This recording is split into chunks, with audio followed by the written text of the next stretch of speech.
Hi everybody, another week and another video. I hope everybody is doing well.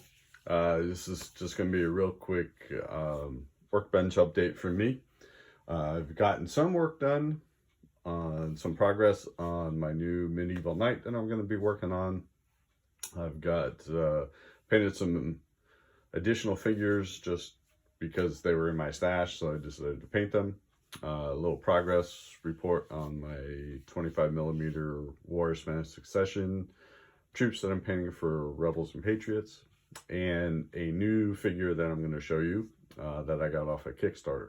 So let's start off with two samurai figures that I decided to paint. Last video I had stated that they were in my stash. I don't quite know where they came from.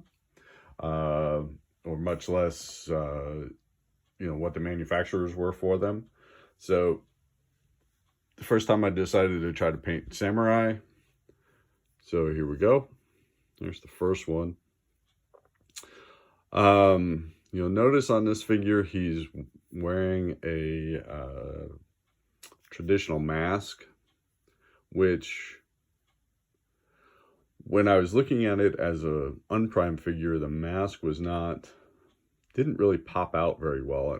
It looked like the face had been disfigured in some fashion. It's now, once I primed it and then I kind of started to really look at it, I did a Zenthal highlighting, and then suddenly the mask kind of popped out and I was like, oh, okay. So I kind of went with a green armor. I found some photos online of some samurai armor that's in the museum in Japan. And I kind of took both of these from that. There's that one. And then there's this one.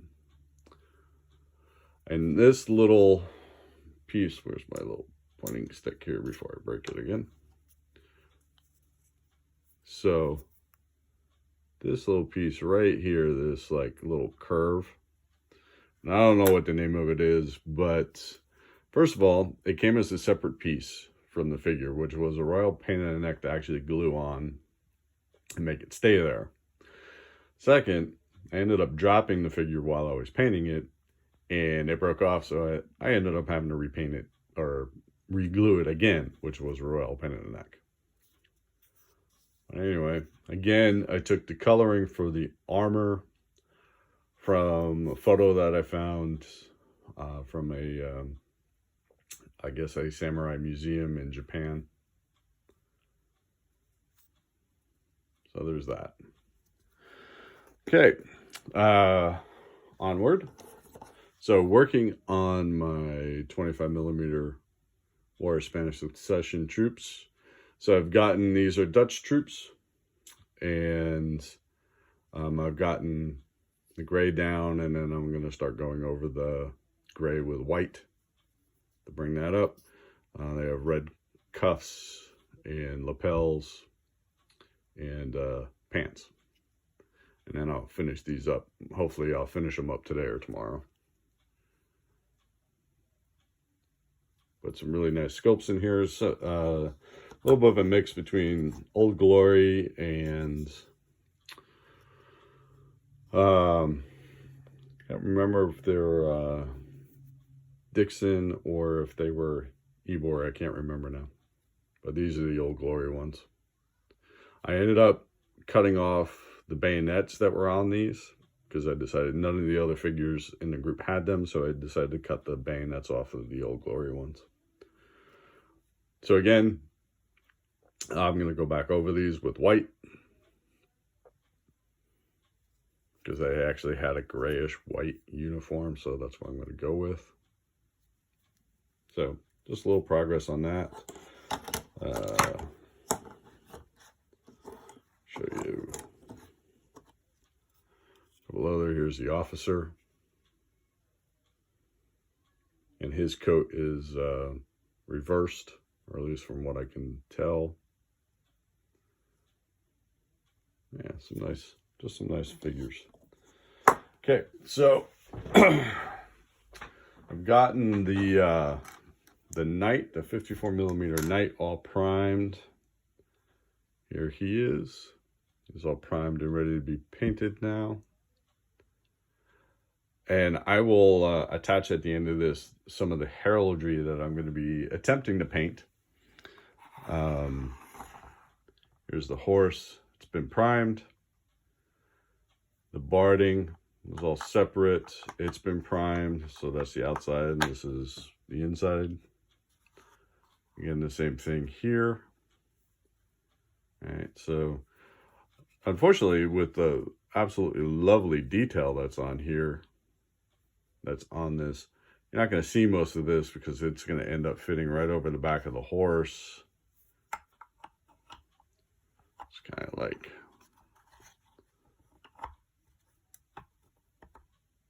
that. So you're not going to see a lot of it, but I'm going to end up painting it anyway. So there's that. I ended up having to glue the saddle. I ended up having to glue the saddle together because I wanted to make sure, and then glue it to the horse because I wanted to make sure that I had the right shape.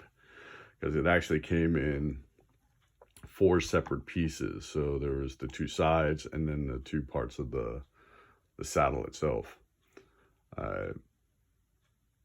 In order to keep the shape so it would fit around the horse, I ended up having to glue it to the horse and then glue all the pieces together.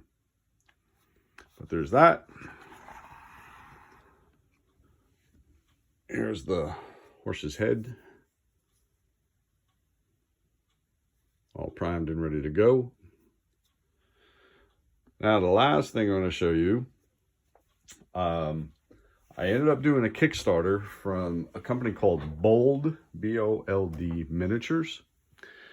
And they kind of had these rather futuristic looking figures. And I got both. I'm going to paint the first one. And this one is called Anna. And Anna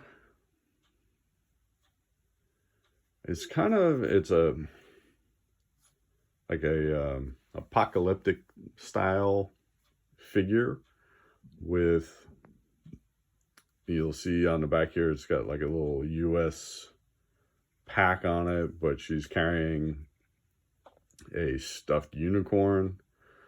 There's a couple of canteens here besides the bow and quiver, which are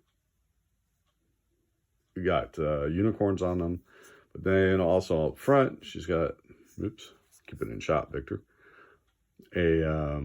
binoculars, and then also this kind of samurai-ish armor on her as well.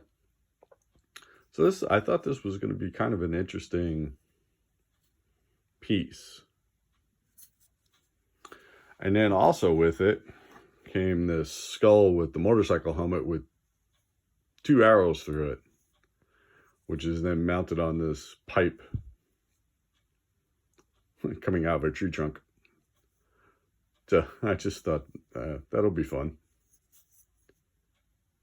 Just a little, I think the Knight is going to take me a long time to paint. So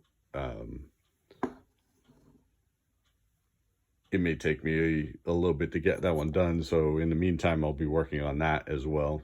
Plus the other little projects that I have going on. Anyway, that's really all that I have. At the end of the video, I'll put up some stills of the heraldry that I'm going to put together for this, for the Knight. And I just hope everybody is doing well. I hope you're all staying safe and are healthy. And Paul Beckus, it's great to hear that you are doing well. I hope everything for you is going well, and I hope you're recovering well. Everybody else, have a great week, have a great weekend, and I will catch you all soon. Bye.